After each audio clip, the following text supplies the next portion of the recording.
peu importe ce que tu feras, tu auras toujours des gens qui vont te valider Ouais.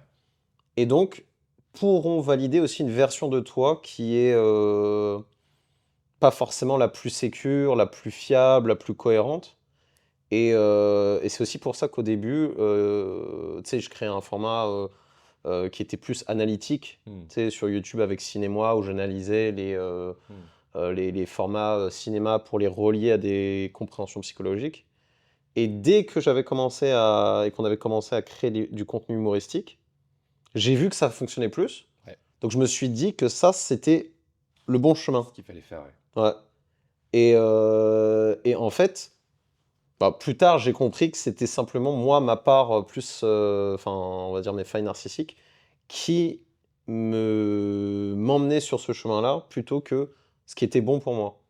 Oui, après, quand tu essaies de faire une redirection vers, on va dire, une cible un peu plus premium, on va dire ça comme ça, Mmh, tu te rends compte bah, que tu peux plus faire du contenu humoristique. Donc, mmh, tu dois un peu faire le deuil de faire beaucoup de vues, entre guillemets. mmh. Et là, tu changes un peu de système de récompense dans le sens où tu sais que tu vas poster du contenu, que peut-être il y aura moins de vues, mais que tu vas attirer un public euh, que tu veux attirer au final, quoi. Ouais, c'est ça et ça se ressent aussi sur à la fois sur la partie, audience et sur la partie, client. Ouais. Parce que les personnes qui, prenaient mon service initialement, ne le recherchez pas comme, comme un service pour se développer, Ouais. pour, développer la compétence de s'exposer, par exemple, communiquer de façon non violente et cetera et donc moi, j'avais une frustration dans ce contexte de, bah, je veux apporter quelque chose, mais les gens à qui j'apporte ne veulent pas recevoir ça Ouais. et du coup, ça m'a aussi déclenché sur, heu, comme si j'étais en train de rejouer exactement le même scénario que moi, ce que je vivais en tant qu'enfant, où je voulais sauver mes parents. Ouais. Et du coup, dans mes relations, c'était aussi la même chose. Donc en fait, dans tous les écosystèmes dans lesquels j'étais, j'agissais en fait en tant que, quelque part, sauveur et donc tu as parlé de deuil tout à l'heure et c'est Hmm. exactement ce qui s'est passé. C'est-à-dire que pour moi, j'ai vécu la fin de la chaîne Drôle de Sensible, nos créations et le contenu humoristique comme véritablement le deuil, quelque part, de mon moi enfant pour devenir adulte. Ouais. Moi, je l'ai vécu comme ça en tout cas. Après, moi j'ai toujours un peu la frustration parce que il y a quand même une part de toi qui veut faire du contenu marrant parce que bah on aime bien rigoler, Mm. mais ça sert pas le but que tu te fixes dans le cadre précis d'une chaîne, quoi. Ouais, c'est ça. C'est-à-dire que en fait, c'est une part qui existe encore, mais c'est simplement que l'idée, à mon sens, c'est de la mettre dans un autre espace. Ouais. Parce que là, effectivement, je ne servais pas les personnes qui voulaient être aidées, Hmm. parce que l'humour peut aussi créer du flow quelque part, comme le second degré, etc. Et je ne me servais pas non plus parce que ça décrédibilisait aussi quelque part mon image. Bah oui. Donc forcément, l'idée, pour moi, ça a été de derrière le mettre autre part, quoi. Bah, c'est sûr que des gens qui débarquent sur une chaîne, que ce soit sur Instagram, que ce soit sur YouTube, ça va jouer les 3 premières secondes, les 10 premières secondes pour les plus Mm, attentifs.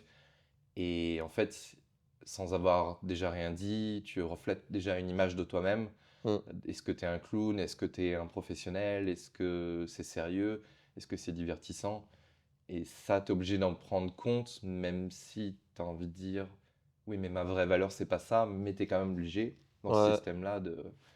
c'est exactement ça. En fait, c'est la difficulté que je pense qu'on avait, c'était aussi de faire comprendre des messages à travers l'humour, mais Ouais, du coup, ça nécessite un temps d'analyse du contenu qui est beaucoup trop supérieur par rapport, au format. En fait, il aurait fallu déjà avoir une base, très, très, très, très claire initialement, puis prendre ce type de contenu et de l'analyser. ouais. Et du coup, enfin, c'est pas qu'on a, échoué sur ça, mais c'est que on a d'abord, créé ce contenu-là sans faire l'explication, donc forcément, la majorité pense que c'est du premier degré ou en tout cas Oui, une il y a une deuxième lecture en fait, ouais, et c'est la ça. deuxième Mmh lecture échappe à pas mal de gens. mh. Et c'est vrai que nous, bah, le fait d'avoir fait les vidéos, en fait, ça fait qu'on les a beaucoup consommés, Ouais, je ouais, veux dire, ouais. surtout pendant le montage. Mmh. Et il y a plein de trucs qu'on avait fait pendant les vidéos, que j'ai vu que tu avais repris dans ton audiobook. Tout le passage sur la CNV, on avait fait bah, tout le sketch, je pense que tu t'en rappelles, avec Mmh. la danse. Ouais, Et c'est vrai que quand je l'ai revu bah, dans ton audiobook, je me suis dit, le message est le même finalement, ouais, la matière est la même, mais elle est délivrée d'une autre manière en fait, quoi. c'est ça. C'est simplement, je pense que parfois le message peut être très bon et l'angle, que tu prends peut complètement modifier en fait la perception, de la personne en face, de l'audience et cetera et attirer de façon complètement différente, les personnes. Parce Ouais, que je vois que quand on crée plutôt du contenu, humoristique, bah, j'ai vu que l'audience qu'on attirait, c'était plutôt une audience qui était, on va dire, 20-30 oui, et aujourd'hui, par exemple, juste sur YouTube, le l'âge de l'audience que j'ai, c'est 35-60 ok. et du coup, la majorité de mes clients, enfin, j'ai même des clients qui ont 60 ans que j'accompagne. Hmm. Alors qu'avant, c'était plutôt des profils plus jeunes Bah, c'est aussi la voilà, prédisposition, parce que si tu vois un contenu rigolo, tu vas un peu pour t'amuser, c'est ça. tu as quand même ce message un peu subliminal qui reste un peu ancré en toi. Mmh. Mais par rapport à ce que tu disais tout à l'heure, quand tu prends du coaching, c'est un peu comme aller à la salle de sport ou quelqu'un qui voit un diététicien. Si la personne ne fait pas en sorte de faire un peu de travail et d'être Mmh. coachable, bah, le diététicien il va dire bah oui, manger des fruits et des légumes, et puis derrière, ça s'envoie à une vraie mousse au chocolat. Mmh. Et tu peux pas, le diététicien dans cet exemple-là, lui, il peut rien faire. Faut que ça vienne aussi de la personne qui a envie Ouais, d'avancer, quoi. c'est ça. Mm. Et comme tu dis, en fait, la prédisposition de l'humour initialement, bah, ça attire des personnes qui veulent se divertir. Et Ouais, du coup, presque l'enchaînement de j'attire une personne qui veut être divertie et après je veux l'accompagner pour traiter ses problématiques, ouais, c'est un cheminement qui est beaucoup trop difficile. ouais. En fait, je constate aussi, par exemple, dans les clients que j'ai, il n'y a qu'une seule personne qui est passée par ce cheminement-là et que j'accompagne encore aujourd'hui. Parmi, Donc, qui te connaissait d'avant, c'est ça? ouais, Ah, qui me ok, connaissait d'avant, il n'y a qu'une seule personne. Et c'est parce qu'en fait, elle avait déjà énormément travaillé sur elle en amont. ouais. Donc, elle avait déjà fait l'analyse presque sur les différentes couches en se disant, ah, en fait, je comprends le message qui est derrière, je vois où est-ce qu'il veut m'amener, etc. Hmm. Et ça, c'est très très rare. Parce que je pense que tu te rappelles, j'ai envoyé des vocaux à absolument tout le monde Oui, initialement, oui, et pas qu'un, il y en avait ouais, plusieurs. Parce que bon, moi, enfin, voilà, je faisais comme je pouvais en tant qu'entrepreneur. ouais. Effectivement, le taux de personnes qui ont ce type de profil, ça correspond à, Ouais, c'est un voilà, faible pourcentage au final, oui, quoi. c'est Hmm, hmm, hmm. 0,0001%, quoi. Mm, Ouais. Oui, bah après, c'était le problème un peu qu'on a eu parce qu'on avait commencé sur YouTube. mm. Le problème, c'est que YouTube, la croissance organique, elle est extrêmement faible parce que soit YouTube met ta vidéo en avant, bah, soit elle le met pas en avant. Ouais. Tandis que sur Instagram, toi, tu as pu un peu créer de la connexion avec des gens, ce qui t'a demandé beaucoup d'efforts, d'énergie, etc. Mm. Mais tu avais la possibilité, en interagissant avec d'autres personnes, tandis que bah, sur un réseau comme YouTube, les gens cliquent ou ils cliquent pas, quoi. C'est exactement ça. En fait, la problématique que j'avais, c'était comment déjà attirer l'attention. Mm.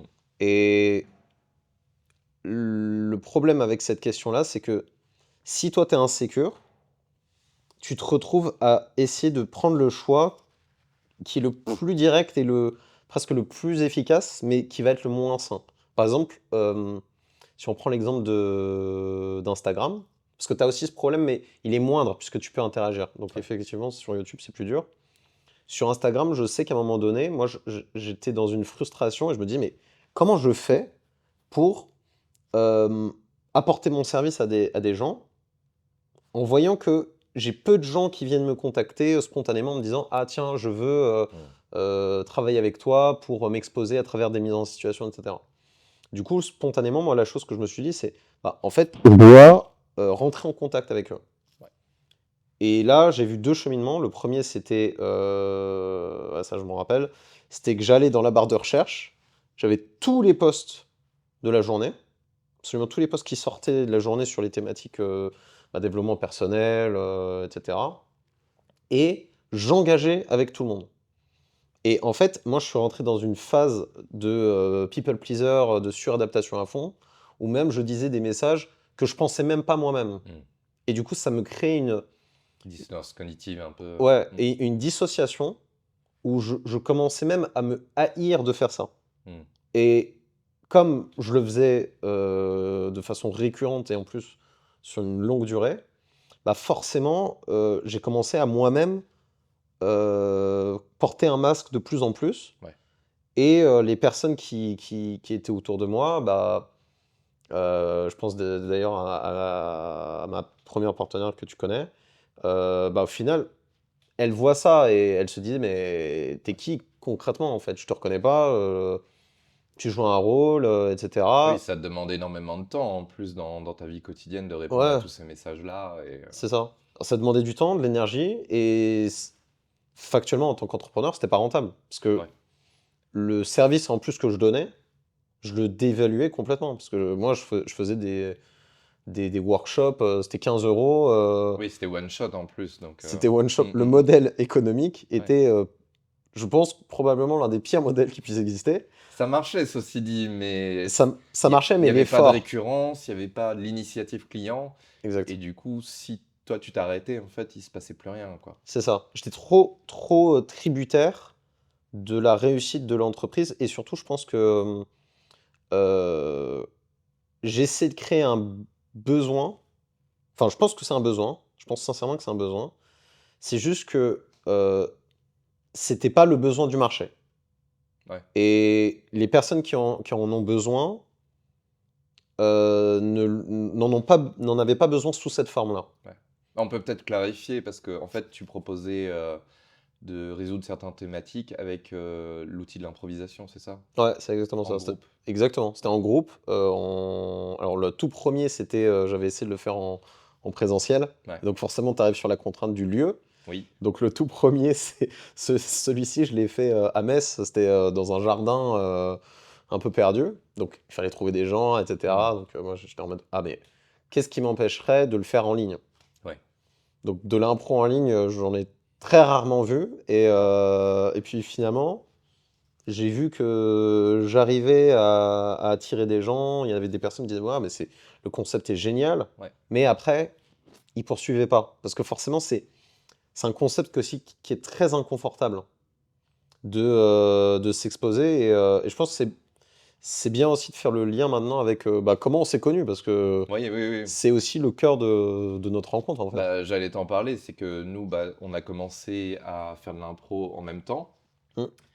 Et on en avait discuté un peu avant, mais en tout cas, moi, de mon côté, c'était quelque chose qui était assez difficile pour moi parce que bah, j'ai plutôt un naturel introverti.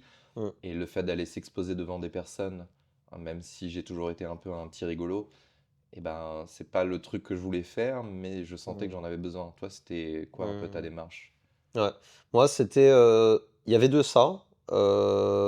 Et l'autre chose aussi, c'était une manière pour ma partenaire et moi d'avoir quelque chose en commun, en Ouais, fait. Et pendant cette période-là, j'ai vu que ça, enfin, ça vraiment, ça nous avait bien rapprochés. Et j'avais à cette époque aussi envie de créer quelque chose. ouais, Je savais pas comment le créer. Et du coup, bah, quand on a commencé à le faire ensemble, bah, voilà, on s'est dit, tiens, ça pourrait être intéressant de commencer à construire à partir de ce bloc-là et de s'entourer. Et là, en fait, la problématique qui est arrivée à ce moment-là, c'était comment on fait pour s'entourer de personnes qui étaient fiables. ouais. Parce qu'on a, juste pour faire un peu l'historique, à un moment, je te dis, ah, j'aimerais bien faire du montage vidéo. Mm. Tu m'as dit, bah, je suis en train de monter ma chaîne YouTube. Tu faisais des critiques de cinéma. Ouais. Tu avais quand même préparé les autres formats, il me semble. Alors oui, ça aussi, c'est une chose intéressante. Je pense que tout ce qu'il faut pas faire au début en tant qu'entrepreneur, je l'ai fait, probablement.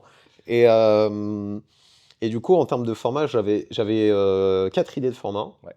J'avais l'idée de la critique cinéma en le reliant à des thématiques de développement personnel, etc., philosophique et tout. Deuxième format, c'était un format de méditation. Oui, c'est vrai qu'il y a eu ça. Ouais, ouais, il y C'est a vrai eu qu'il y a eu ça. ça. Troisième format, c'était un format sous forme d'animation. Mhm. Donc il y avait aussi la problématique de qui peut m'accompagner pour faire bah, l'animation, et puis après derrière Oui, parce que c'est ambitieux, parce que toi, t'es pas animateur, je veux dire, Ouais, et tu t'es dit quand même, je veux le faire. ouais, c'est ça. En Je fait, veux le faire. tous les trucs les plus durs, je Ouais, les ai tous pris de façon simultanée ouais, et en me disant, je veux ça et ouais. je veux que ça soit fait dans une durée très courte. Et le dernier format, c'était un format de mixte sketch et explication Ouais. de certaines problématiques qu'on peut avoir dans les relations, dans notre développement en fait de façon générale. Ouais. Et donc il y avait ces 4 chantiers simultanés Mhm. avec la problématique que bah déjà ça payait pas déjà premièrement. La deuxième problématique c'est forcément chacun bah voilà a son planning, donc ça demande du temps, ça demande de l'énergie, il y a de l'investissement avec bah, tout le matériel qu'on a acheté et tout. Et, euh, et donc, spontanément, ce qui était bien, enfin, ça, c'est une chose que j'ai vraiment apprécié, toi, dans ta manière de collaborer, c'est t'étais très franc, mais t'étais très loyal en même temps, Mhm. de façon simultanée. Mhm. Et du coup, je pense que ça, c'est aussi intéressant de débriefer sur ça, parce qu'on l'a même pas fait, même, je pense, C'est entre vrai. nous. Et, euh, et ça m'a permis de beaucoup apprendre sur comment accompagner quelqu'un. Mhm. Parce que l'objectif dans l'accompagnement, c'est pas de brosser dans le sens du poil, Mhm. c'est de pointer du doigt aussi les comportements et les incohérences. Et par exemple, moi, je sais qu'en termes d'incohérence, principalement, c'était ma dispersion et aussi par exemple, l'absence de script. Ça, c'était Les le truc, fameux. le fameux Les script. fameux Donc scripts. maintenant, ce qui est bien, c'est qu'aujourd'hui, j'ai vraiment, Là, il n'y a pas de script aujourd'hui. excepté aujourd'hui, mais Ouais. dans maintenant, ça, c'est vraiment mon leitmotiv. En mode, mais grave, en fait, Mhm. dès le début, c'était complètement logique il fallait avoir ça. Je sais pas, c'est quoi ta vision par rapport à ça? Bah, en fait, c'est marrant que tu en parles parce que j'ai fait un peu une introspection parce que bon, moi j'ai un cerveau d'informaticien, donc Mm, on appelle ça logico-mathématique. mm, Et ce qui fait que quand tu vas voir un problème, tu analyses un problème, tu vois forcément la partie manquante. Donc en gros, tu vas plutôt donner des feedbacks sur ce qui manque. Et là où ça pose un peu problème avec certains tempéraments, on va dire, visiblement pas avec toi, c'est que t'as pas ce côté de complimenter, de dire ah bah ça c'est bien, ça continue comme ça. Il y a des gens qui ont vraiment besoin d'être encouragés, ouais. mais tu es plutôt à chaque fois, il manque ça, il manque ça. Donc si tu veux passer de 19 sur 10 à 20, 19 sur 20 à 20 sur 20, il manque ça. Mm, Ce qui peut être difficile pour certaines personnes, mais en tout cas qui fait quand même progresser les choses. mm.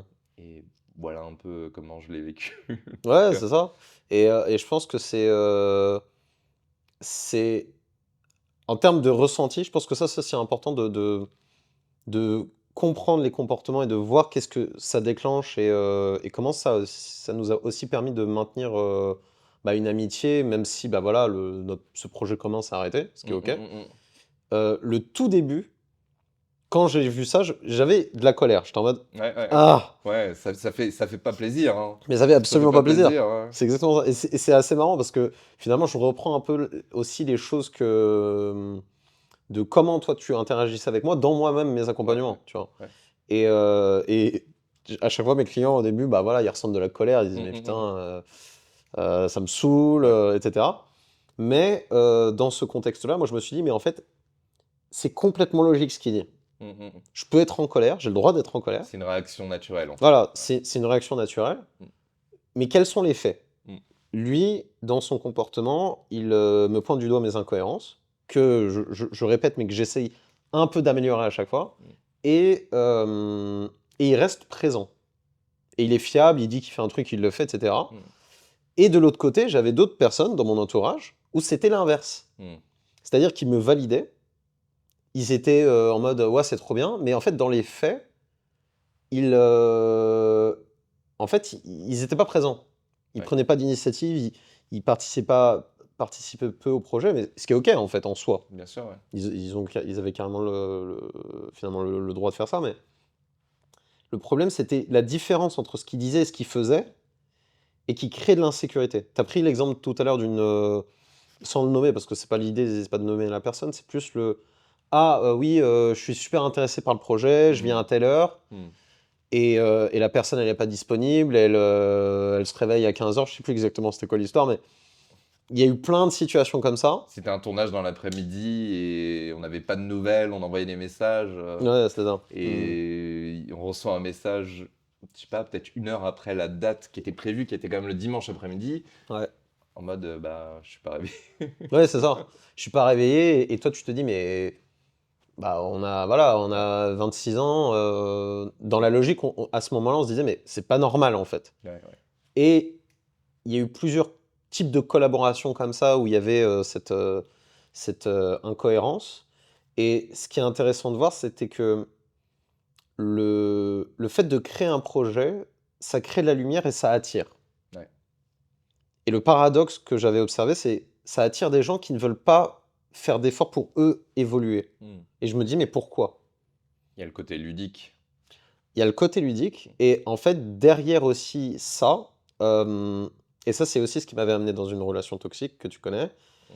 c'est que une relation toxique, elle apparaît à partir du moment où deux individus ont des compétences euh, qu'ils recherchent à avoir Ouais. mutuellement chez l'autre, et qu'ils ne veulent pas faire les efforts nécessaires pour obtenir cette compétence. Hmm. Par exemple, dans le passé, on avait fait du contenu avec une de mes ex, avec qui j'étais dans une relation très toxique. Et je sais que, a posteriori, que j'étais allé dans cette relation parce que je sentais aussi qu'elle avait cette compétence commerciale, que moi j'avais pas du tout. Oui, une espèce de complémentarité en fait. Hmm, Exactement, hmm, la hmm. complémentarité. Et la complémentarité est en fait le problème, parce qu'elle crée une dépendance. Ouais. Alors que si tu as deux individus qui se disent, OK, on sait qu'on n'a pas les compétences, et je pense que c'est ça qui s'est passé pour nous, on sait qu'on n'a pas les compétences, mais on va développer les compétences de façon parallèle pour atteindre l'objectif, Ouais. même si à l'instant T, il les a pas. Ouais. C'est ça qui était chouette d'ailleurs de devoir pu un peu commencer au même niveau, au même moment. Ouais. Ce qui fait que bah on sait que les premières vidéos c'était pas les meilleures. Mmh. Euh, mais c'était OK parce que finalement, on commençait, on savait qu'on pouvait faire des erreurs, on savait qu'on était un peu en expérimentation. Ouais, c'est ça. Et ce qui est un peu, des fois un peu galère, c'est que tu as envie que les premières vidéos, en fait, c'est là où tu fais passer les messages que tu as le plus envie de faire passer. Mmh. Et notamment, toi, la vidéo, la première, c'était comment dire non, en fait. C'est exactement ça. Mm. Et en fait, c'était la problématique en fait, majeure que j'avais, qui était, j'en parle dans le livre, c'est la part dominante, en fait, où en fait, je pense, par exemple, par rapport à toi, je voyais que tu avais beaucoup plus cette compétence. Tu sais, beaucoup plus rouge, beaucoup plus strict, Ouais, et que tu arrivais à la manifester. Alors, bon, forcément, beaucoup de personnes, enfin, en tout cas, dans l'entourage que j'avais, prenaient ça parfois personnellement. ouais. Et je pense que, en fait, c'était aussi en ça que notre collaboration, elle m'a aidé dans le sens où j'ai pu fortifier cette part-là. Je pense que pour toi, la part, bah, d'ailleurs, toi, c'était quoi plus la part que tu as acquis peut-être? Pris par rapport à toi, c'est ça? Ouais, ouais, c'est ça. Oui, bien sûr. Bah, en fait, on a une certaine complémentarité sur pas mal de choses. Mm. Et toi, tu avais quand même cette espèce d'audace Mm. qui s'est caractérisée dans plusieurs choses où moi, je me serais dit un peu, bah non, tu vois, là, c'est un peu compliqué. Je vais prendre un exemple un peu bête, mais des fois, nos premiers pas en tant qu'entrepreneur, Mm. on se dit, bon, bah, combien on va faire facturer à la personne? Mm. Et des fois, c'est difficile, je sais pas si ça va faire écho à des gens, mais c'est difficile de mettre un prix sur, je sais pas, une journée de prestation. Mm. Après, quand il faut trouver des concepts ou lancer des sketchs ou des trucs comme ça, il y a aussi une autre part d'audace. Et il y a aussi une part de créativité où là, c'était assez mutuel, mais je sais que par exemple, toi, pour trouver les noms, ça, t'as pas de problème avec ça, alors que n'importe qui lance sa marque ou un projet pour trouver le nom, mais c'est infernal, quoi. Ouais, c'est ça.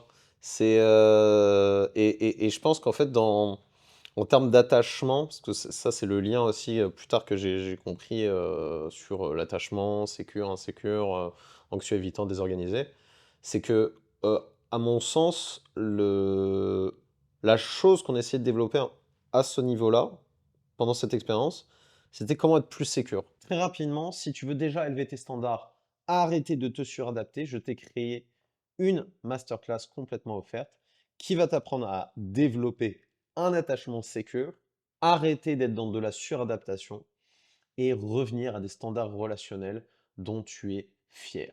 Alors, si tu es cadre dirigeant en profession libérale ou entrepreneur, eh bien, je t'ai mis juste en dessous cette masterclass pour que tu arrives à le faire. Et du coup, en fait, il y a une chose que j'ai justement observée. Ça, c'était plutôt à la fin de notre collaboration. Hmm. Et c'était un moment assez charnière pour moi, Ouais. parce que ça illustrait vraiment parfaitement le moment où bah, moi, j'ai dû faire le deuil quelque part de ma relation avec mes parents. Et je pense que dans notre collaboration aussi avec mon ancienne partenaire qui venait faire des vidéos, comme j'étais insécure à ce moment-là, de par plusieurs choses. Bon, bah, forcément, le fait de devenir entrepreneur, c'est très insécurisant quand tu sais pas dans quelle direction tu dois aller. Il y a l'aspect financier, etc. Les problématiques que j'avais pas traitées, aussi liées à mes propres traumas, et bah, il y avait une dynamique de projection que j'ai pu faire, elle par rapport à ma mère, toi par rapport à mon père. Hmm. Et au moment de l'arrêt de notre collaboration, bah, c'était l'un des moments les plus difficiles pour moi à gérer et en même temps le moment où j'ai dû me regarder en face et me dire: «Bon, bah, tu dois te responsabiliser, tu dois être capable de poser tes limites, de développer ton indépendance, d'être factuel par rapport à la situation». C'est-à-dire, bah, là, en état, l'entreprise comme elle était, ça fonctionnait pas, donc il faut que ça s'arrête. Moi, être plus raccord par rapport à mes besoins et mes émotions et plus être dans la dissociation et revenir dans une communication qui était claire. Et donc ça, quand j'ai fait le lien avec la théorie de l'attachement et la théorie polyvagale, bah, j'ai vu que c'était véritablement ces composantes-là qui faisaient qu'on développait un attachement sécure. Ok. Mm. C'est assez intéressant parce que bah, c'est quelque chose qu'on a vécu tous les deux, Mm. dont on n'a jamais au final rediscuté de manière directe après coup. Mm. Et que moi, en lisant ton livre, j'ai un peu vu ton point de vue, qui Mm. était au final très différent du mien, où tu reprends un peu ce que tu viens de dire, au final, que bah, c'était un moment de cumul de plein de choses Mm. et que toi, tu l'as vécu un peu, peut-être que je te paraphrase, mais euh, un peu comme un rejet, Mm. finalement. Alors que moi, de mon côté, c'était plus, bah, au début, on s'est lancé un peu dans cette aventure. Je pense beaucoup d'entrepreneurs qui bossent tous ensemble en tant qu'associés se disent que c'est du 50-50, Ouais. ce qui était vraiment l'effort qu'on fournissait au début, et que moi, j'avais un peu un relâchement au bout d'un certain moment, bah, parce Mm. que ça faisait X années qu'on le faisait, et que tu bossais beaucoup plus que moi sur le projet, Mm. que ce que je fournissais. Et du coup, moi, ça me posait un problème de manière éthique, où bah, au final, j'étais complètement distancé du projet. Mm. Et je me suis dit, bah, c'est pas correct ce que je fais à Antoine, de rester dans le projet, on va dire, éventuellement récolter les fruits quand ça commence à fonctionner, Mm. alors que bah, je fournis plus l'effort parce que j'ai eu une perte de motivation Mm. qui est personnelle, tu vois. Et ça, je trouve que c'est intéressant, bah, d'avoir eu ta perception par rapport à ça, Mm. que maintenant tu es ma perception. Et je pense que c'est des fois là le problème avec beaucoup de situations, quoi. Ouais, je pense que c'est une situation qui apparaît beaucoup chez bah, pas mal d'entrepreneurs, comme tu dis, qui s'associent et Mhm. tout. Et en fait, ce parti pris-là, en fait, il est complètement logique. En fait, je l'ai aussi compris comme ça. Et c'est aussi pour ça que notre relation a pu continuer et se développer différemment. Et en fait, je pense que plus justement dans le livre, je partage plus ce qui m'a blessé, Ouais, mais qui n'est même pas lié à nous ouais. en tant que tel, tu vois. Parce que, en vrai, c'est complètement logique. C'est-à-dire que à partir du moment où, bah voilà, on voit que l'activité comme elle était, bah, elle pouvait pas se poursuivre telle quelle. C'était pas suffisamment rentable, donc en fait, il fallait changer le modèle. Et en même temps, tu as perçu effectivement que l'effort associé était beaucoup plus gros et que ça allait peut-être pas dans la direction dans laquelle tu voulais aller. Et du coup, tu as bien fait de te dire, bon, bah, ça fait pas du sens. Et je pense que la manière aussi dont tu l'as fait, ça m'a aidé à accepter aussi cette dissociation, si je puis Mm. dire. Et ça a été d'être direct et très franc, en fait, en disant, bon bah voilà, je sais que là, ça va pas te plaire ce que je vais te dire. Mm. Et ça, c'est d'ailleurs aussi une phrase que je reprends beaucoup en me disant, quand il y a un sujet qui est très difficile, en fait, l'idée, quand on est sécure, c'est de se plonger dedans et se dire, ok, ce truc-là, il va être douloureux, mais plus j'attends pour Ouais, l'exprimer, plus ça va être douloureux, en fait. Et ça va être infernal. ça pourrit. Ouais. Ça pourrit et ça pourrit aussi les autres interactions. Et du coup, de se dire, bon, bah, je sais que ce que je vais dire, ça va pas te plaire. Mm. En fait, concrètement, là, la situation, c'est X. Et là, moi, j'en suis à Y. Et du coup, je vais arrêter parce que Z. Ouais, Et donc, là, c'était suffisamment direct pour l'accepter. Et la douleur associée était pas liée à ça, mais plutôt moi, ma manière de me dire, bon, bah, en fait, j'avais des problématiques encore à gérer. Et ouais, donc, en fait, tu as bien fait, toi, je trouve, de partir à ce moment-là.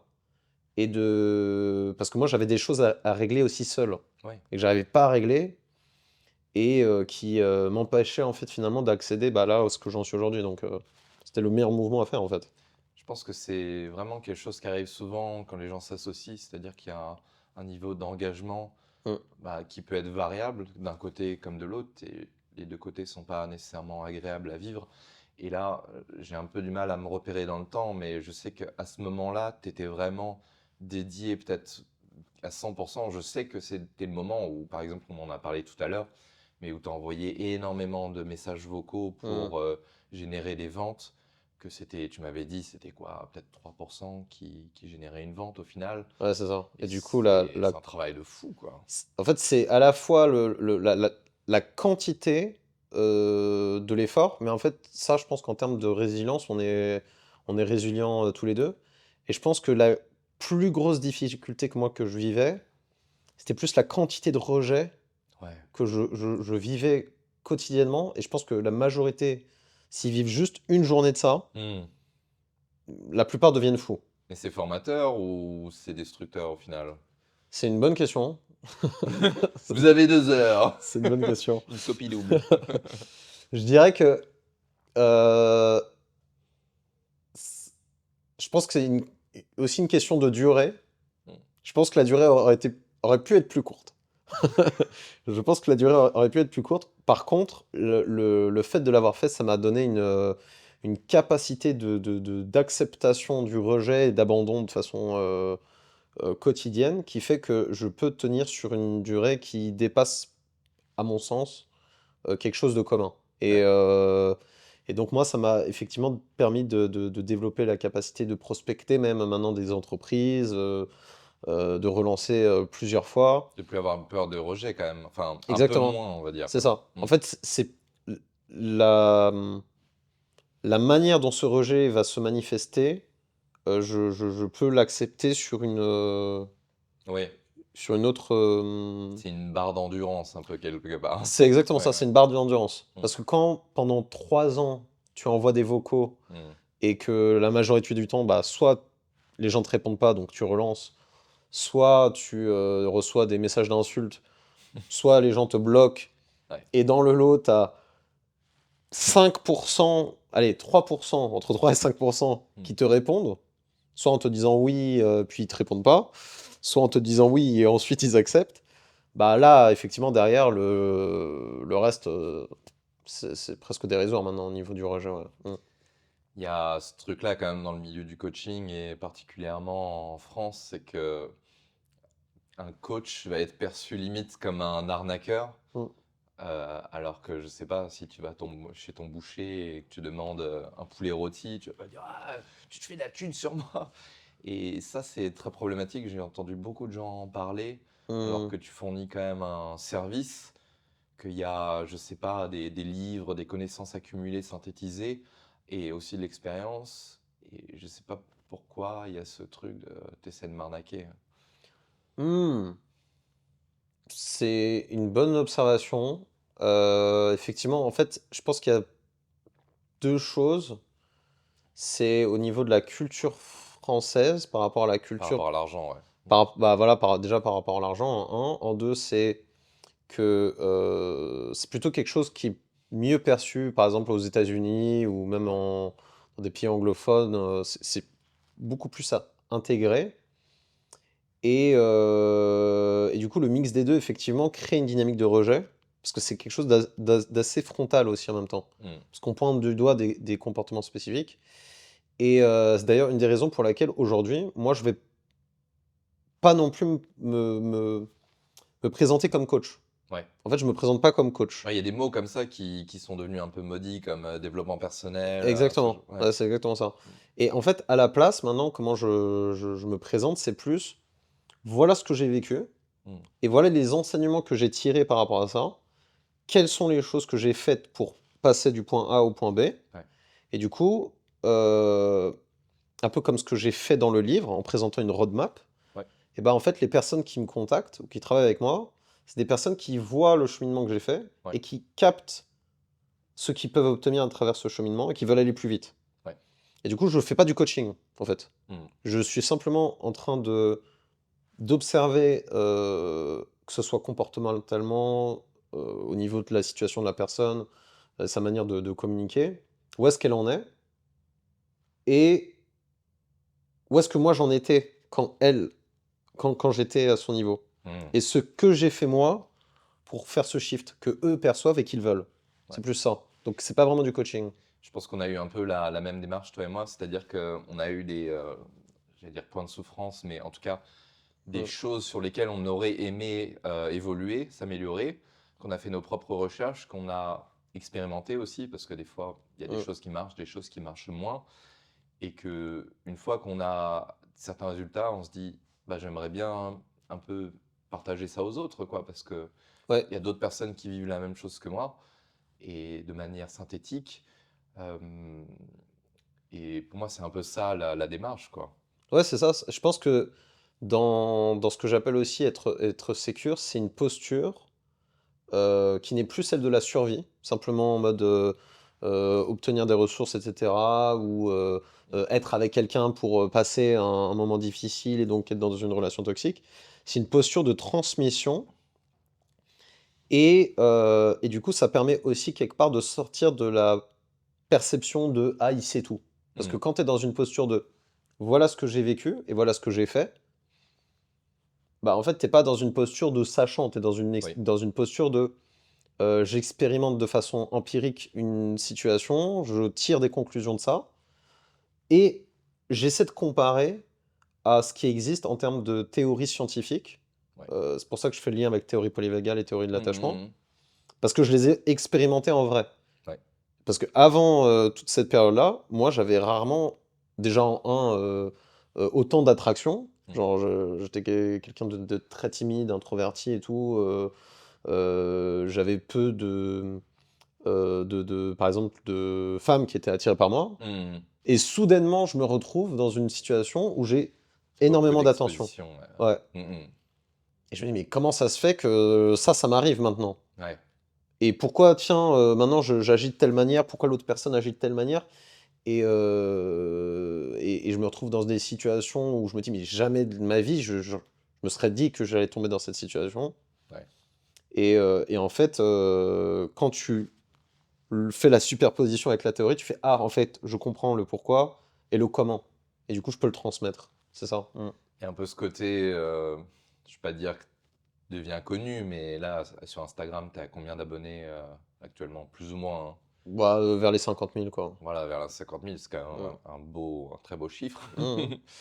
Et il y a ce côté, bah oui, tu attires l'attention, le fait que tu aies un certain nombre d'abonnés te donne une espèce de d'aura, de crédibilité euh, qu'on n'a pas quand on se lance, par exemple, ou quand on n'a pas quand on n'est pas sur les réseaux sociaux. Mm, Et ce qui te rend attractif, déjà un stade qui est pas non plus, on parle pas d'une superstar, mm. mais qui est déjà significatif pour que toi tu le perçoives que bah voilà, t'es pas juste la personne que tu es normalement, mais tu es aussi une persona sur Internet Mm. qui commence à avoir une certaine audience, quoi. Ouais.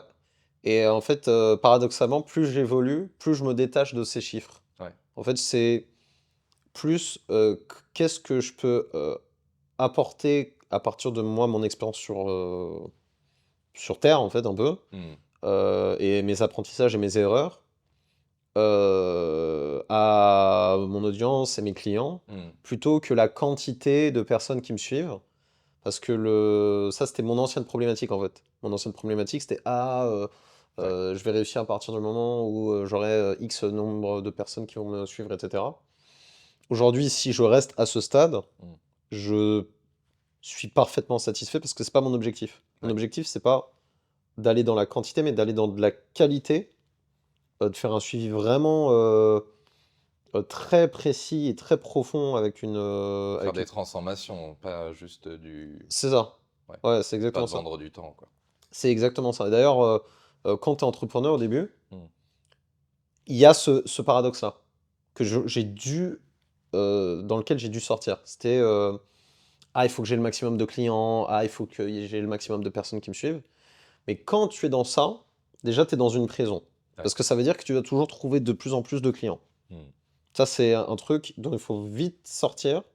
Parce que derrière, c'est l'instinct de survie qui s'alimente.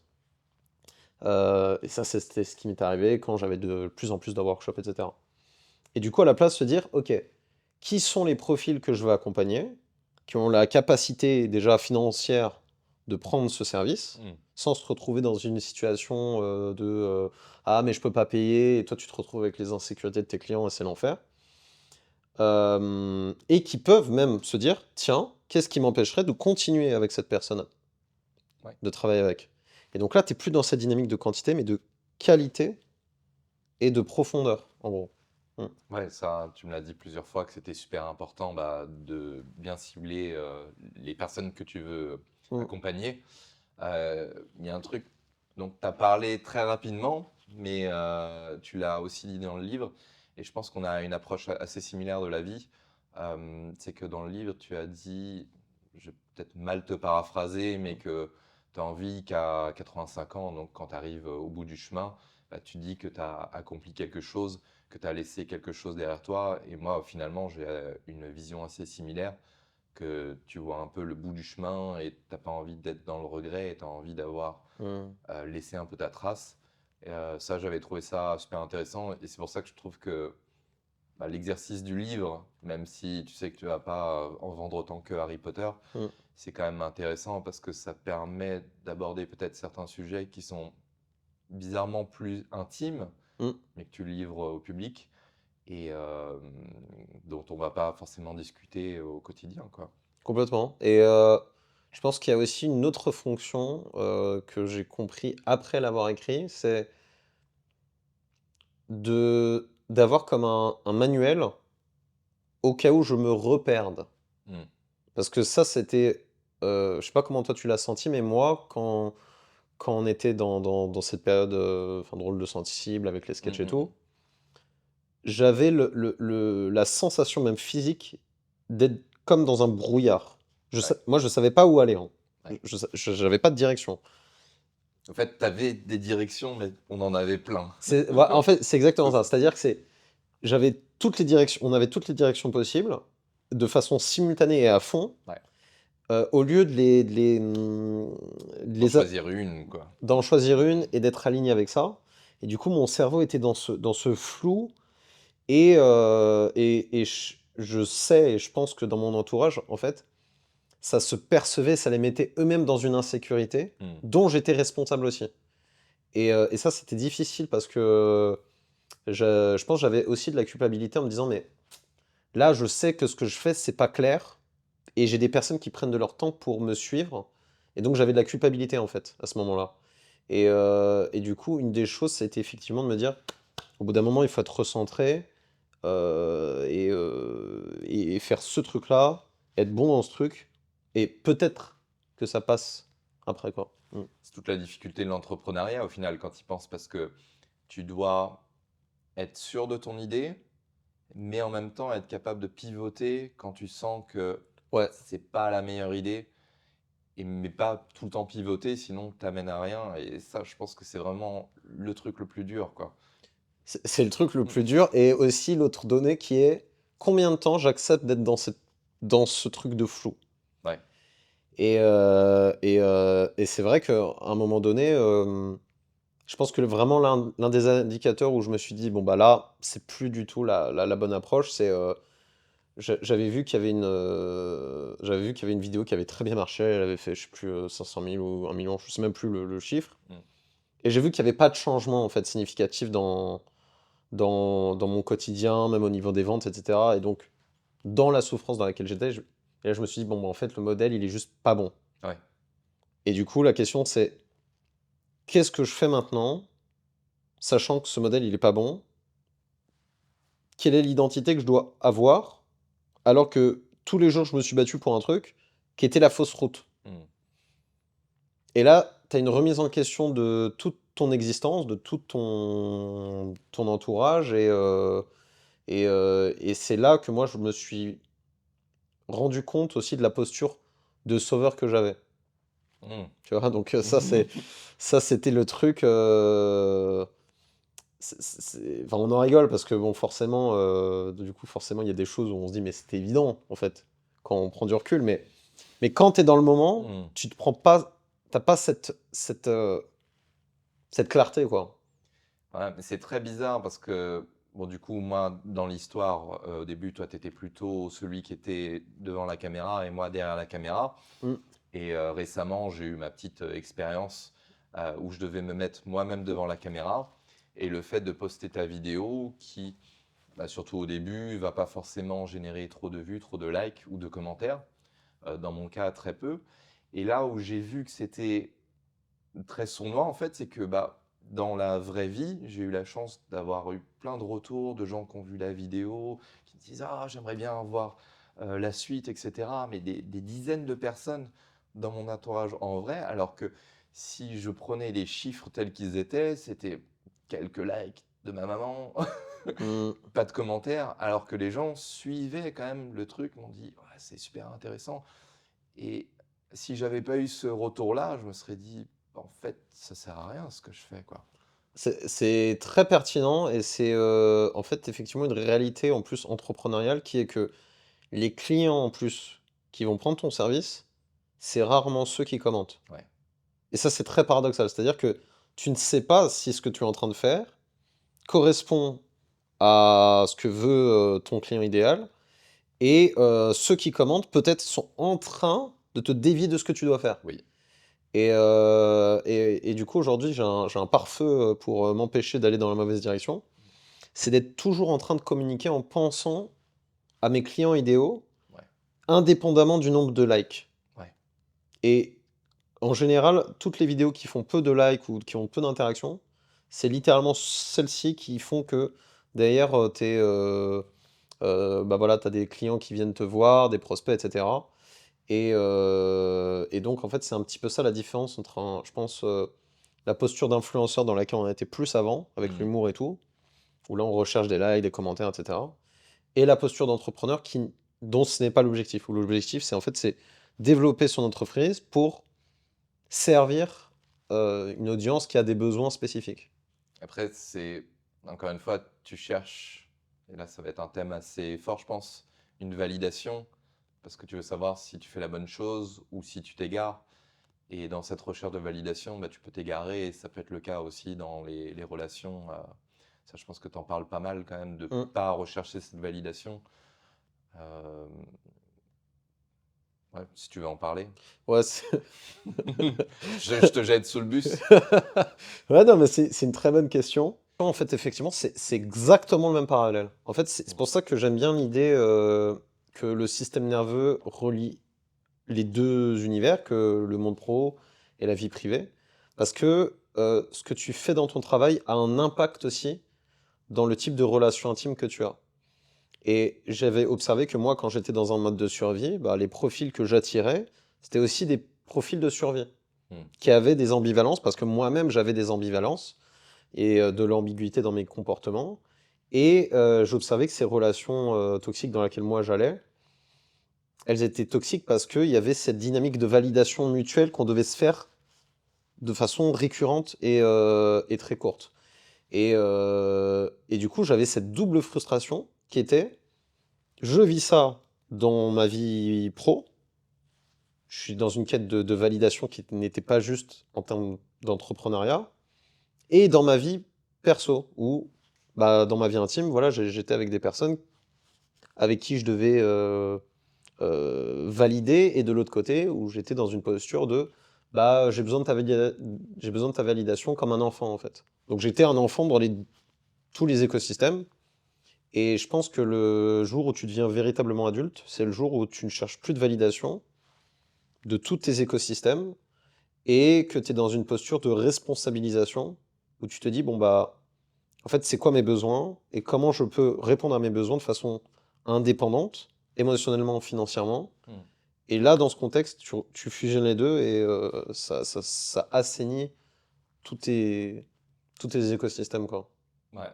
Moi, je sais pas si tu connais le livre Avoir le courage de ne pas être aimé, je pense que je t'en ai Mm, parlé. mm, Et une des choses que j'en avais tiré, en tout cas, c'est que, en fait, pendant toute ton enfance, tu parlais de l'enfance, pendant toute ton enfance, en fait, tu vis, bon, ça dépend des foyers, mais en général, c'est un système de récompense-punition. mm. C'est-à-dire que tu fais bien quelque chose, on te récompense, tu fais mal quelque chose, on te punit.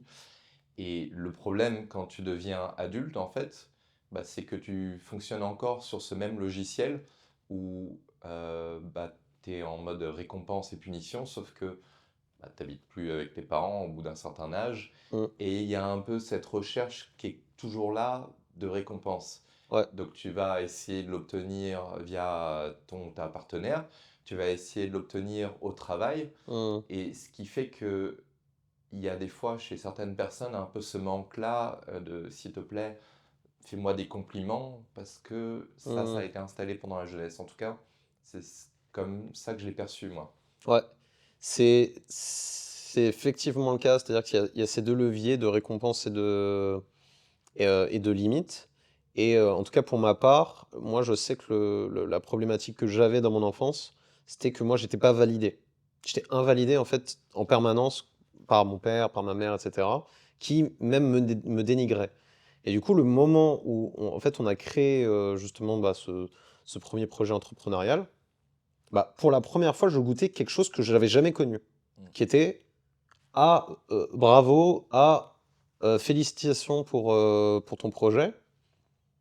Et du coup, quand tu goûtes ce nouveau truc, c'est comme si ça réveillait, en termes de ressenti, une faim que tu avais éteinte ou Mis de côté en tout cas. mis de Mm. côté. Voilà, c'est ça. Et du coup, je me suis retrouvé affamé d'un truc que j'avais voilà, dissocié pendant des années, et que j'ai dû éteindre par la suite, en fait. Et je pense que ça, c'est ce que beaucoup vivent, je pense plus dans les milieux artistiques, à mon avis.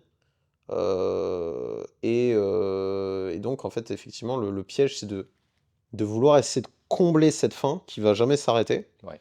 et de se dire à la place, bon bah, je dois pas aller vers cette recherche de plaisir, mais aller dans les trucs inconfortables que j'ai essayé d'éteindre Mm. initialement.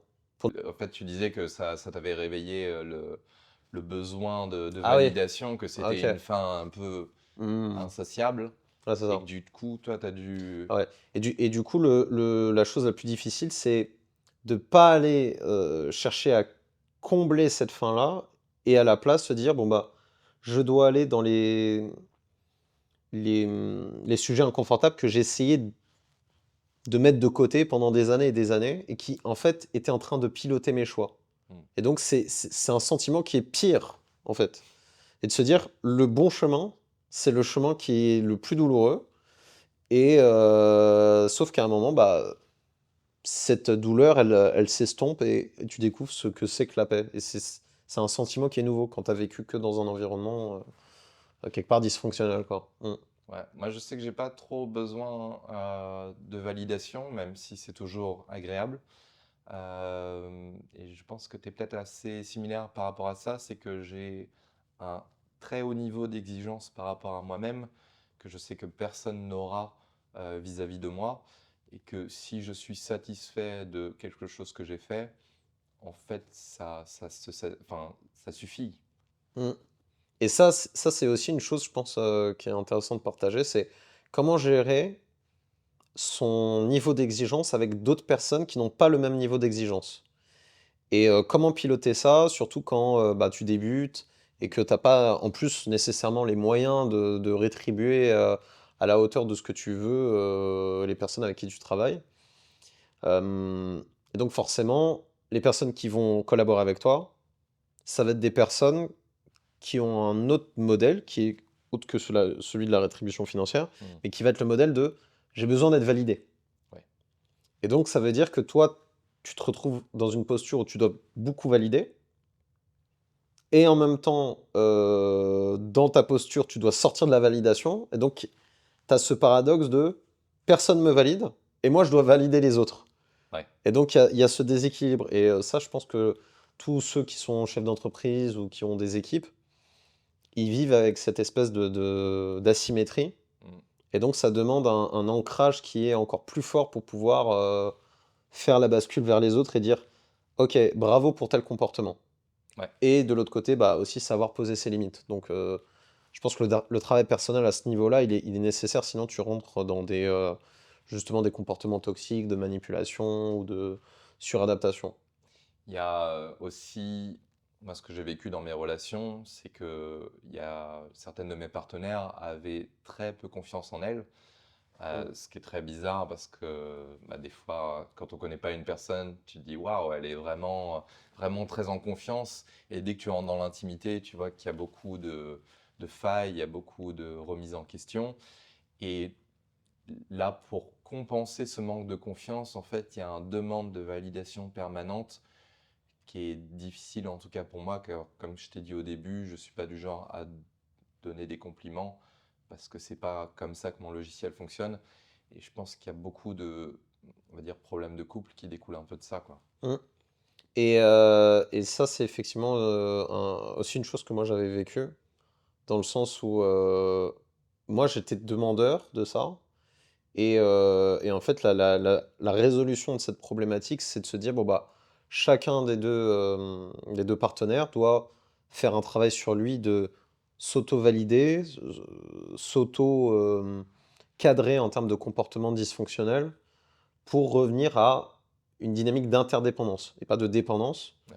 qui est je suis responsable de mes comportements, j'ai le droit de ressentir des émotions et des besoins, mais c'est à moi d'abord d'être apte d'y répondre pour pouvoir, au lieu de sauver l'autre, revenir dans une dynamique de responsabilisation. Et ça, c'est une chose qui est assez rare en fait dans notre société actuelle, dans le sens où bah, il y a beaucoup aussi de fantasmes liés aux relations, bon, les séries, les films, etc. Bon, ça c'est assez classique. Mais dans les faits, on a peu de modèles de relations fonctionnelles et aussi en termes de comportement. C'est quoi une relation fonctionnelle en termes de comportement, en termes de posture? Mm. Et on nous l'apprend pas, en Ouais. fait. Et puis, on va dire, la société a évolué dans le sens où il y a beaucoup de gens qui divorcent. Mm. Moi-même, j'ai mes parents qui se sont séparés, j'avais 1 an et demi, donc j'ai pas trop eu ce modèle de relation fonctionnelle. Je l'ai quand même autour de moi via d'autres personnes dans ma famille, mais c'est vrai qu'il y a un peu cette perte de repère qui fait que Mm. tu te poses des questions en fait, quoi. C'est ça. Et comme on n'a pas de repères, et comme le cerveau, lui, fonctionne par tu vois, neurones miroirs, et donc forcément, il a besoin d'identifier des comportements précis, et bah, c'est aussi pour ça que j'ai voulu créer un livre et mon approche basée sur des comportements, avec des mises en situation, pour réapprendre à quoi ça ressemble des comportements fonctionnels. Ouais. Et donc, moi, la chose qui m'a beaucoup aidé, et c'est pour ça que je l'utilise comme outil, c'est le disque. C'est le disque, c'est la boussole comportementale avec un profil dominant, influent, stable et conforme. Et de me dire, bon bah, en fait, quand tu es dans une situation où c'est l'aspect relationnel, bah là, tu dois être dans une dynamique de connexion qui va s'entendre aussi par la voix, en allant dans les aigus. Le mode stable où tu vas exprimer tes besoins et tes émotions avec un ton de voix qui va être un peu plus doux comme ça. Le mode conforme qui va être plus un ton monotone qui est plus pour l'aspect analytique. Et le mode dominant avec un ton descendant. Et là, ça signifie et ça stipule que là, tu poses une limite. Et comme on nous montre pas ça, je me suis dit, bah, en fait, il me faut une boussole. Parce que c'est bien d'avoir arrêté avec cette première entreprise et d'avoir compris cette expérience. Mais maintenant, il faut que je tire un enseignement de tous les comportements dysfonctionnels que j'avais de cette première expérience qui vont me permettre de bâtir cette nouvelle expérience. Et ça m'a demandé personnellement de faire un travail de posture et de comportement beaucoup plus profond, quoi. Ouais. C'est ce que j'ai trouvé intéressant en tout cas dans ton livre, et tu m'as dit que tu avais déjà eu des retours dans ce sens-là, c'est que tu parles d'émotions, mais quand même avec une certaine approche scientifique. Mm. Donc on pourrait penser que les émotions, au final, bah, c'est une question de feeling, mais tu apportes cette approche scientifique qui fait que bah, tu m'as déjà dit, oui, il y a des clients qui m'ont dit, ah, mais j'ai jamais entendu quelqu'un Mm. parler sous cette approche-là. Et je pense que c'est un peu le fait que tu aies un background, on peut dire, scientifique, Mm. qui t'a fait avoir cette approche un peu unique au final, quoi. Ouais, je dirais que c'est vraiment une vision de l'aspect bah, de l'attachement, des émotions qui est, en tout cas de ce que je vois sur ce qui existe, assez différente, dans le sens où c'est une approche presque comme ce que je faisais en classe prépa, Mm, en fait. mm, mm, Vraiment basé sur, bon bah voilà, dans telle situation, qu'est-ce que tu fais? Avec des scénarios ou des scripts comportementaux et verbaux, si je puis dire, pour réagir de façon plus fonctionnelle. Et c'est aussi en recherchant quelque part dans quel moment de ma vie où j'ai vécu le plus dans la sensation de maîtrise. mm. Et en fait, ce moment-là où j'ai le plus eu cette sensation de maîtrise, pour moi, c'était en prépa. Ok. C'est paradoxal, c'était le moment où, un peu comme dans C'est un l'entrepreneuriat, peu douloureux pourtant la prépa, hein. c'était, je vais pas dire autant douloureux, mais c'était très douloureux. Ouais. Et ça me demandait en fait une quantité aussi de travail aussi intense que ce que je fais maintenant. Ouais. Et en même temps, c'est le moment où, pour moi, bah, j'étais dans une relation avec une personne avec qui bah, je me sentais bien, j'avais des proches, et j'avais la sensation de contribuer à quelque chose, même si c'était bon, bah, pour ma réussite personnelle. Mm. Et là, j'ai repris ces éléments-là et je les ai reconfigurés dans ma vie actuelle, et ça s'est traduit aussi dans la manière dont je traite les choses du quotidien, et donc notamment les émotions, et comment se sécuriser, etc. Donc, c'est un peu comme ça que je l'ai créé, quoi. Mm. Moi, ce que je trouve fascinant, c'est quand tu prends une vie, que ce soit la tienne ou la mienne, ben, en fait, quand tu vois les différentes étapes, tu te dis, mince, tout ça n'a aucun rapport si tu vas pas en profondeur, parce que bah, du coup, toi, tu as été dans le milieu de la construction, dans des gros projets, etc. Et tu te retrouves à basculer dans de l'accompagnement, ce qui peut être un peu comme une crise de la quarantaine, j'ai envie de faire Mm. quelque chose complètement différent, j'ai envie d'aller tondre des alpagas. Mais en fait, tu te rends compte que tu peux créer une certaine cohérence dans le sens où tu vas apporter bah, ce que tu as vu, par exemple, sur les chantiers où il y a des fois des contextes un peu compliqués, Mm. un peu l'approche scientifique, un peu l'approche méthodique, Mm. que d'autres qui se sont peut-être lancés directement dans du coaching ou qui viennent Ouais. de milieux un peu similaires vont pas avoir, quoi. C'est exactement ça. Et en fait, j'ai constaté que c'était les mêmes problèmes. C'est-à-dire que Mm. ce qui pose problème sur un chantier, c'est jamais la technique. Ou très rarement la technique. C'est toujours l'humain. Et du coup, la résolution de ces problèmes, c'était toujours la même. Il faut d'abord faire un état des lieux. Tu fais un diagnostic de la situation. Et à partir de ça, bah, tu peux établir un phasage avec des actions très spécifiques, avec des dates, pour arriver à un objectif. Et du coup, je me suis dit, bon, bah, en fait, là, après avoir, entre guillemets, échoué dans cette première tentative d'entrepreneuriat, je vais le faire sur moi, déjà. Parce Mmh. que si je le propose à d'autres, ça n'a pas de sens si je ne l'ai pas Non, bien expérimenté. sûr. Donc je me suis dit, bon, bah, c'était quoi tous les comportements dysfonctionnels? Et je me suis amusé à regarder les comportements que j'avais en vidéo. Tu vois? Mmh. Je me suis dit, ah, en fait, quand j'étais dans cette posture, j'essayais d'influencer. Et c'est parce que j'étais dans cette dynamique d'influence que déjà ça a échoué, et deuxièmement, que ça a attiré les profils qui ne voulaient pas être accompagnés. Ouais. Donc, en changeant mes comportements, la logique voudrait que j'ai un résultat différent. Et du coup, c'est ce que j'ai fait. J'ai commencé à changer de posture, à produire un contenu différent. Et donc, j'ai attiré un autre type de profil. J'ai fait, ah, en fait, effectivement, ça fonctionne, puisque je change de comportement. Et ensuite, j'ai observé le changement en moi. Et comme je maintenais ces comportements avec un planning qui était clair, bah, nécessairement, le résultat apparaît d'un point de vue temporel. Donc, c'est exactement finalement ce qui se passait sur les chantiers. Donc c'est complètement lié, et je pense que sans avoir fait cette expérience sur le chantier, je pense que j'aurais jamais réussi, en tout cas, à développer une méthodologie qui fonctionne, en tout cas qui a fonctionné sur moi, quoi. En tout cas, il y a quelque chose dont tu as parlé qui est assez intéressant, c'est l'outil de la vidéo. Ouais. Parce que comme j'avais dit avant, bah, toi, tu as été plus face cam et moi plus à l'arrière en mode technique, même si de temps en temps Mhm. j'intervenais.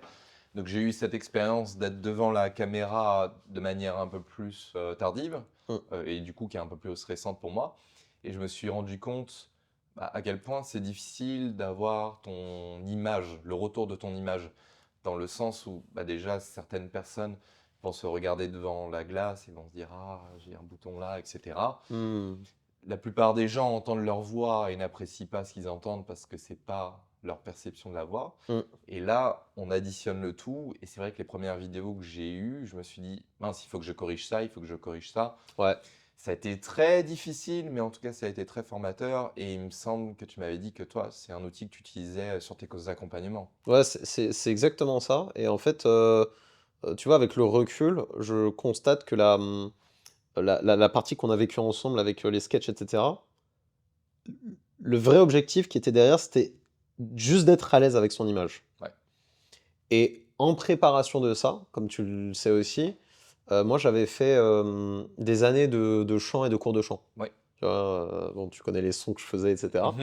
Et donc en fait, ce travail préparatoire, c'était simplement comment aimer sa voix, comment être à l'aise avec sa voix. Puis après, on a fait ce phasage-là de comment apprécier ses comportements, son image, pour s'aimer soi.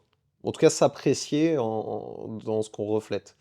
Et effectivement, dans l'accompagnement, l'une des choses qui est fondamentale et que je demande, c'est tu dois, enfin pas tu dois, mais euh, l'un des enjeux, c'est de se voir face caméra pour adopter de nouveaux comportements et d'être à l'aise Ouais. dans le fait de se voir faire ces comportements.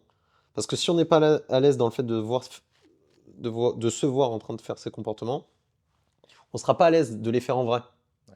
Par exemple, poser une limite, utiliser un ton qui va être plus descendant.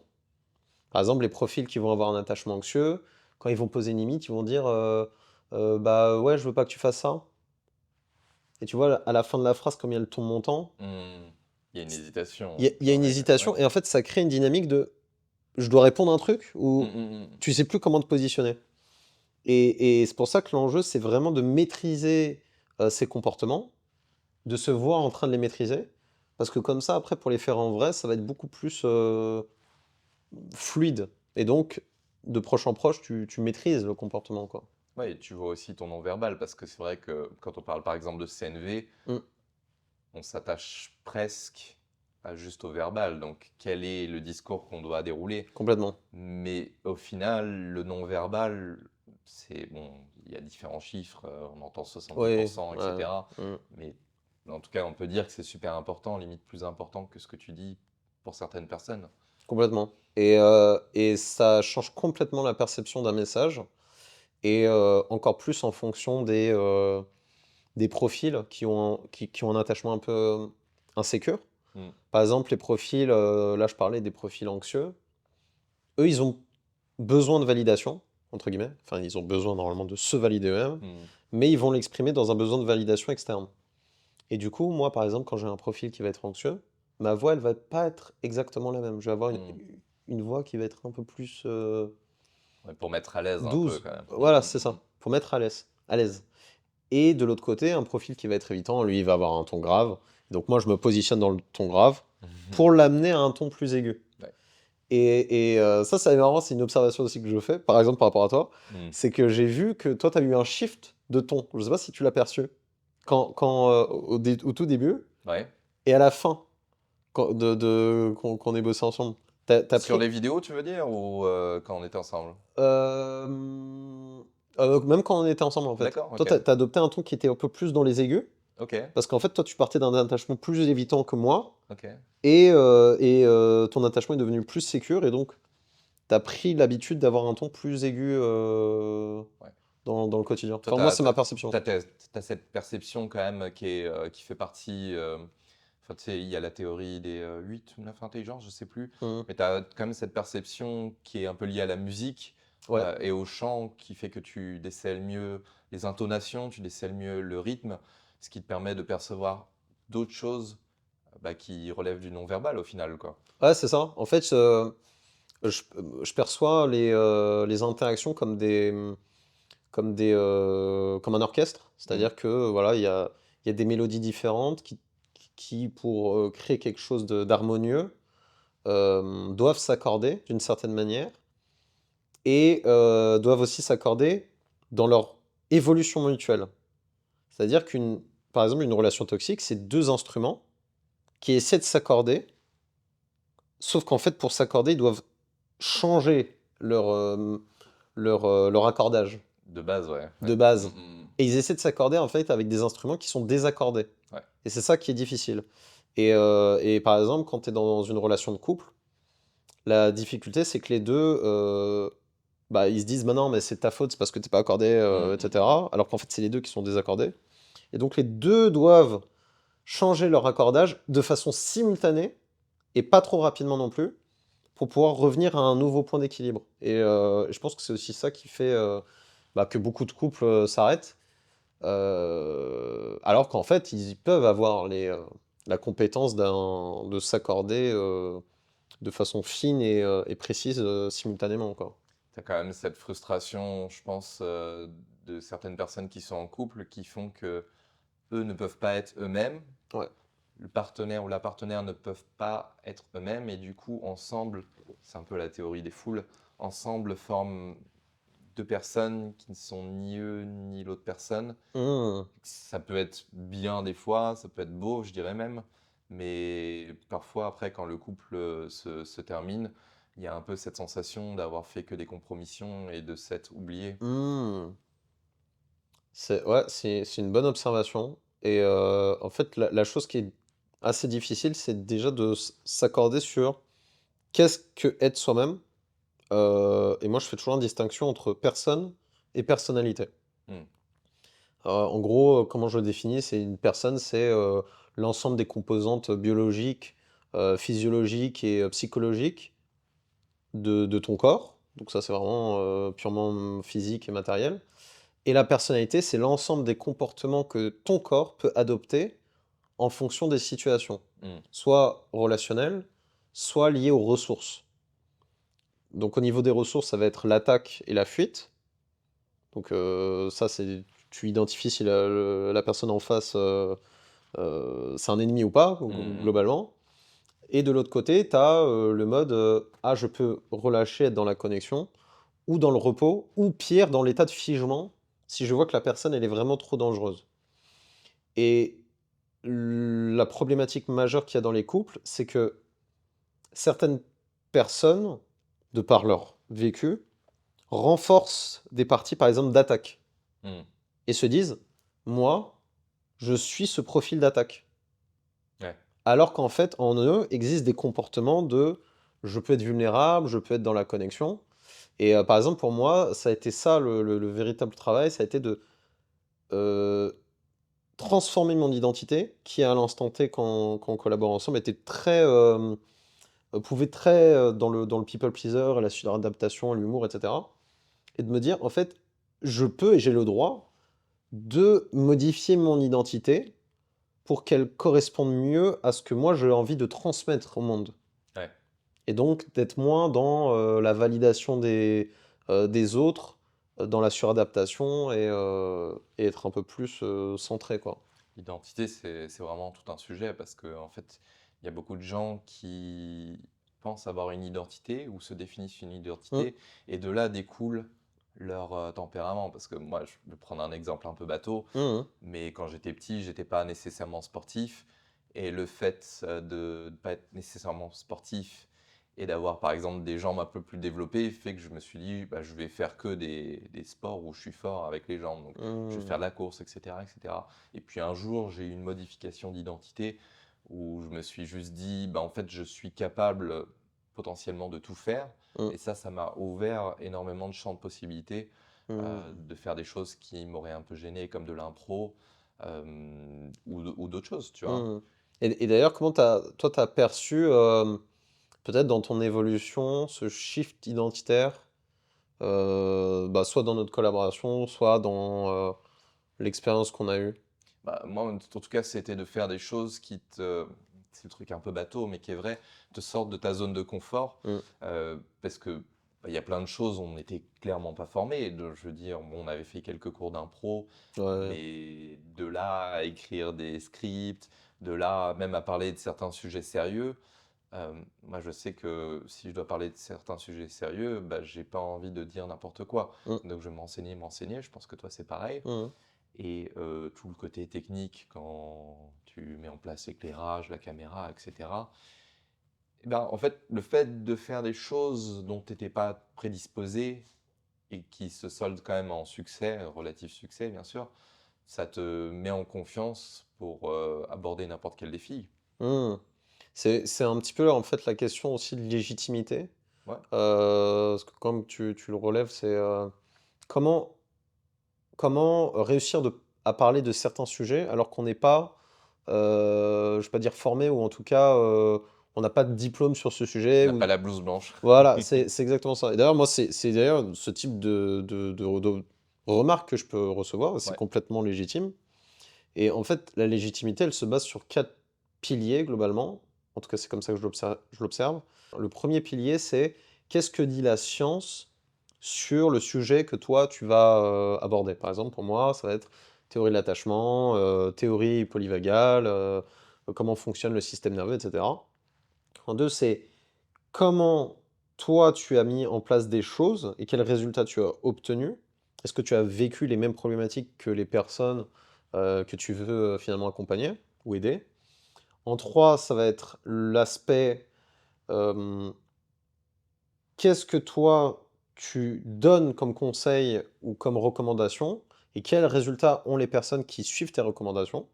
Donc quand la personne reçoit, on va dire, un conseil spécifique par rapport à sa situation et qu'elle a un résultat, et bah, dans sa perception, et bah, toi, tu vas être perçu comme quelqu'un de légitime quant au fait de donner des conseils.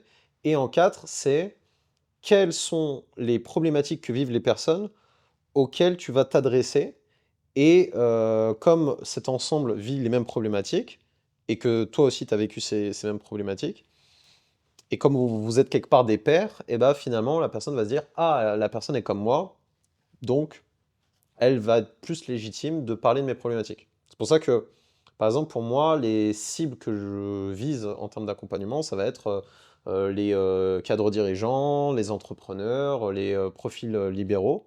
Parce que en fait, c'est ceux que je comprends le mieux, parce que j'ai vécu les mêmes problématiques, de suradaptation, de devoir gérer des équipes, de me retrouver dans des relations toxiques, et comment arriver dans ce type de contexte à revenir à une autorité sereine. Et en fait, je pense que c'est ça le plus difficile, c'est d'arriver à se forger cette autorité quand intérieurement, bah, on se dit: «Bah, c'est quoi ma légitimité, quoi?» Donc ça vient te challenger à mon sens sur, bah, ton attachement, sécure ou insécure, quoi.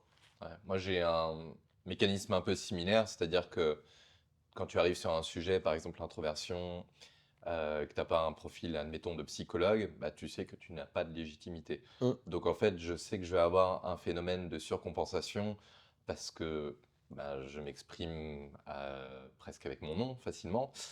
Et vu que j'engage un peu ma personne, ma responsabilité, j'ai pas envie de dire des bêtises qui sont facilement vérifiables. Mmh. Donc du coup, je vais lire énormément, je vais faire énormément de recherches pour avoir cette légitimité et peut-être même plus que quelqu'un bah, qui est du métier mais qui a vaguement un souvenir de ce qu'ils ont vu en cours il y a 10 ans, quoi. Ouais, c'est exactement ça et tu parles du phénomène de surcompensation. Je pense que c'était aussi ça la problématique majeure qu'on avait sur cette première expérience, entrepreneuriale ensemble. C'est qu'on voulait parler de sujets psychologiques avec la dimension, en tout cas ça c'était pour moi, bah, moi je suis pas psy donc je me sens pas «légitime» entre guillemets de Hmm. parler de ces sujets et du coup, le chemin de traverse c'était, bah, on peut essayer d'en parler en utilisant des sketchs pour faire passer des messages. Sauf que, bah, ça, c'était voilà, un comportement de surcompensation et en même temps, ce qui est paradoxal, c'est que en étant passé par ce cheminement-là, bah, ça donne des données expérimentales pour pouvoir avoir la légitimité d'en parler. Hmm. Donc en fait, je pense qu'il n'y avait pas d'autre chemin que de passer par ça, Non, non, bien sûr. en C'est pour fait. ça, toi, tu me dis que c'est un échec. Pour moi, c'est juste une étape pour arriver Ouais, là où tu en es, par c'est ça. exemple. En Hmm. fait, c'est un échec nécessaire. Ouais, c'est Je ça. je pense que c'est plus comme ça que qu'on peut le reformuler, c'est-à-dire, que finalement pour, créer une autorité ou créer une légitimité sur un projet ou même, par exemple dans ses relations, bah, faut accepter que l'exposition va aussi t'amener des échecs Hmm. qui te créent tes succès. Mais ça veut pas nécessairement dire que tu dois vivre un échec. Ça veut dire que Hmm. l'échec peut être un chemin pour ensuite transmettre. Ouais. Je pense que c'est ça Mais le je pense qu'on ne peut pas y échapper à mmh. cette phase-là parce que bah, on peut pas être parfait du premier coup. C'est exactement ça. On peut être très doué, mais Ouais. bon, il y a quand même une part d'échec, ouais. C'est exactement ça. Je pense qu'en fait, le projet en tant que tel, comme on l'avait défini, il aurait pu fonctionner. Je Ouais. pense que ça aurait pu avoir du succès. C'est simplement que les chances d'arriver à ce succès-là, dès le début, sont très, très, très, très, très faibles. Ouais. Et je pense qu'il faut l'accepter et du coup de se dire, bon bah j'ai eu cette première expérience, quels sont les enseignements que je tire de cette Hmm. expérience pour définir une deuxième expérience. Et en fait, maintenant, et c'est pour ça que je me sens beaucoup plus sécure dans mon cheminement entrepreneurial, et bah, même si j'échoue cette deuxième expérience, je sais comment la traiter. Et du coup, j'ai déjà un cheminement en me disant, je suis déjà en train d'analyser mon expérience comme une méta-analyse Hmm. de quels sont les enseignements que je suis en train de développer dans l'expérience même. Donc, peu importe la situation, soit ça échoue et en fait j'en tire une expérience pour augmenter les chances d'une réussite derrière, soit ça réussit et donc tant mieux. Et en fait, dans les deux cas, c'est une réussite quoi.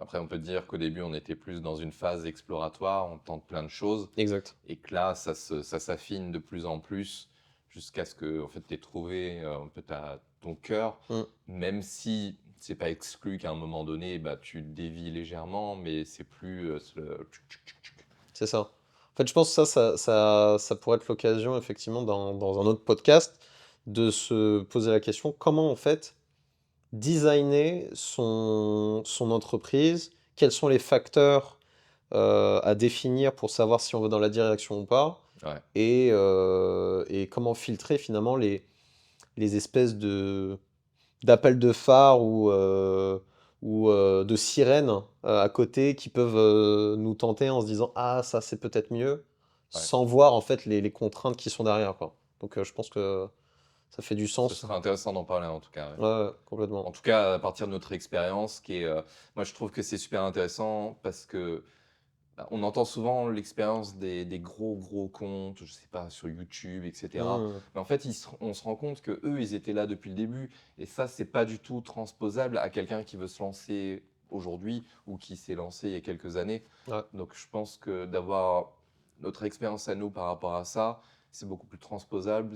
Tu peux beaucoup plus tirer des enseignements que, je sais pas, un gros gros YouTuber qui a commencé au début de YouTube et S'il devait recommencer aujourd'hui, ça marcherait pas. C'est ça. Et Mm. même bah, un entrepreneur de façon générale, parce qu'effectivement, il y a youtubeur un peu mixte avec influenceur et entrepreneur. Ouais, Et en fait, les deux, indépendamment du bord, fonctionneraient complètement différemment avec le contexte actuel et bah, en plus avec l'IA. ouais. Et donc, l'idée, c'est, à mon sens, comme base, si je devais synthétiser un peu tout ce qu'on a vu, ça serait déjà de un, bien comprendre les dynamiques d'attachement qui sont inconscientes et qui peuvent nous emmener en fait dans des chemins dont on n'a pas envie, qu'on n'a pas envie en fait de suivre, et de vraiment faire un travail personnel sur ce sujet-là. En deux, c'est de bien comprendre que ton comportement a un impact et influence en fait le type de relation que tu as, le type de client que tu as et de collaborateurs. Et donc de bien savoir communiquer, ça c'est vraiment je pense la chose primordiale.